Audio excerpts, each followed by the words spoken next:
So there's nothing else that you take away from this series on Lazarus. I want you to take away that the community is commissioned in the story in two places: to remove the stone and to unbind the dead man. That is our calling as Christians, right there in the work of resurrection, to remove the stone and to unbind the dead. So what the heck does that mean, right? What does it mean to remove stones and to unbind what's dead? I don't know. But I think there's some people in our church who do.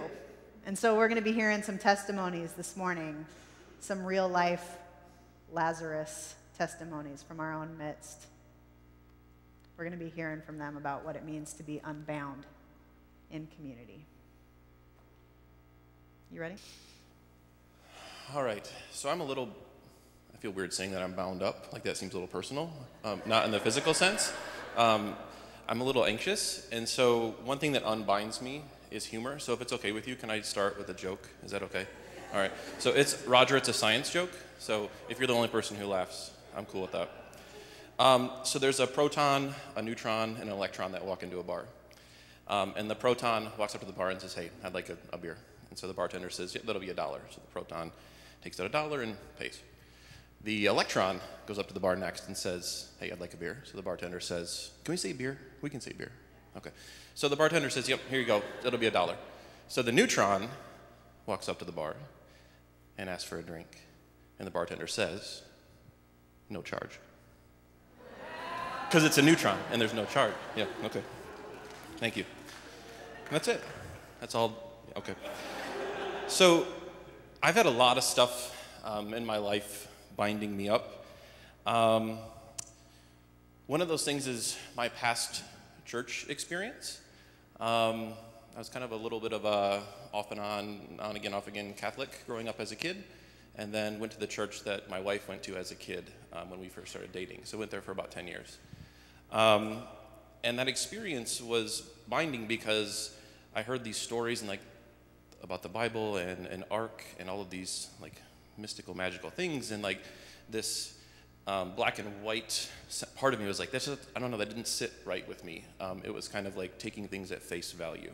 And so there was just always this binding up of, this is what I hear from you, and this is what everybody believes, word for word, and somewhere that just didn't sit with me. I get bound up in media scare tactics.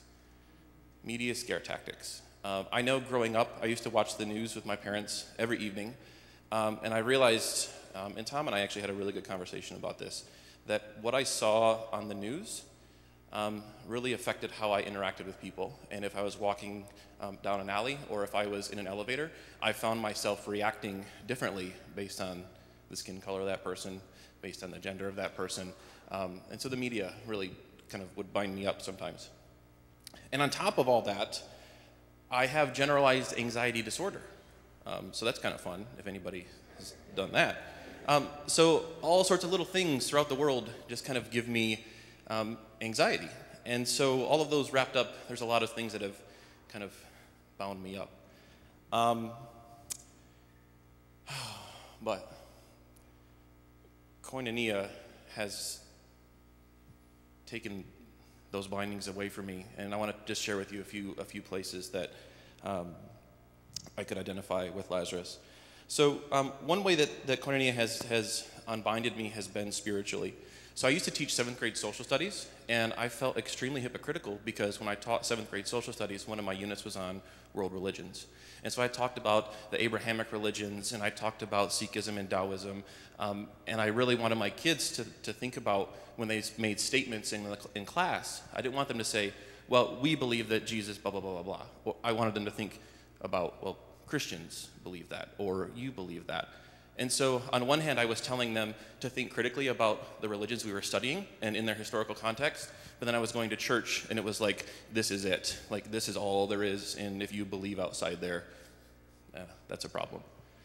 So it was such a relief when I came here, and I saw people who were thinking about the historical and the societal and the just the impact of history on the text and thinking about who wrote the text, that had a huge impact on me. And so I felt some of those things that were binding me up kind of unravel a little bit as far as there really was history, and it really does matter who wrote this book. So that was just, for me, that's been a huge, huge relief. Socially, and I had to think about this, Koinonia has given me tools to see people that I would not have seen 2 years ago. I would not have seen some people that I love, and I mean that I love in this community. I wouldn't have known how to interact. I had no idea. I knew what pronouns are because my wife was an editor, and so like I know like possessive pronouns. I mean, I knew, but I didn't know that like pronouns are a thing that you might want to think about. So through some of those tools that Koinonia has given me, and I don't know if you've ever felt this, but I have a lot of cognitive dissonance when I come in this place. And so in other words, I get information from you folks, and I have these space in my brain where I try to fit that information, and when I try to fit it in there, it doesn't fit. And so my brain's kind of like, wait a minute, that's not what I've been taught, or that's not what I've been hearing my whole life. And so I'll never forget, EJ was talking about, this was after some of the Ferguson stuff went down, she was talking about a potential moratorium on policing in Chicago. And so I'm sitting right over there, and she's talking about this moratorium, and I'm thinking, yeah, I know where she's going with it. She's going to talk about how that would be like horrible and we could never not have police. And then she just was like, and that's a good thing to not have police. And I was just like, whoa, wait a minute. That's not where I thought you were going. And so it forced me to think about there are people in this world who would be okay if there weren't police. And I totally didn't even think about that. The last place that I feel like I've been unbound, and this has helped my personal life, it's helped my marriage, has been partnering and parenting. Partnering and parenting. I now realize that I have kind of a queer partnering thing going on. In fact, EJ let me in on the fact that I think I can say this, I'm a lesbian in a man's body. That's what EJ told, she told me that. So, and it kind of, like it didn't, like that didn't cause me cognitive dissonance. I was just like, yeah, okay. So it's been interesting to think about as a partner, how patriarchy and how me working outside of the house and my wife staying home with kids and how my wife sees what she should do. It's just made me think about that in an entirely different, freeing light. And, you know, I also mentioned parenting. And I've said it before during prayers of the people and talked to many of you about it. I try really hard sometimes to be a Pinterest parent. I just made that word up, so I guess I got to trademark it. So in other words, having kids that are clean and like dress nice, and if we're having a party, like I got to have everything match and like be a theme. And if you're into that, that's fine. Like that's no problem at all. I might want to contract with you for birthdays and stuff, but that's stressful though. Like, and we realize that, you know, that having that expectation causes a lot of stress. And it causes you to get mad at your kids. And it caused me to like blow some hair back and just like yell and all this undue stress. And so it was like a miracle. After EJ told me that I was a lesbian in a man's body, she also told me about this parenting class called Wisdom Heart Parenting.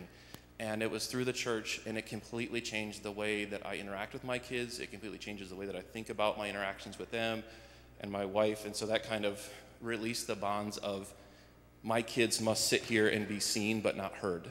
And that is not, for me, that's not a realistic expectation. So I still have a lot of work to do.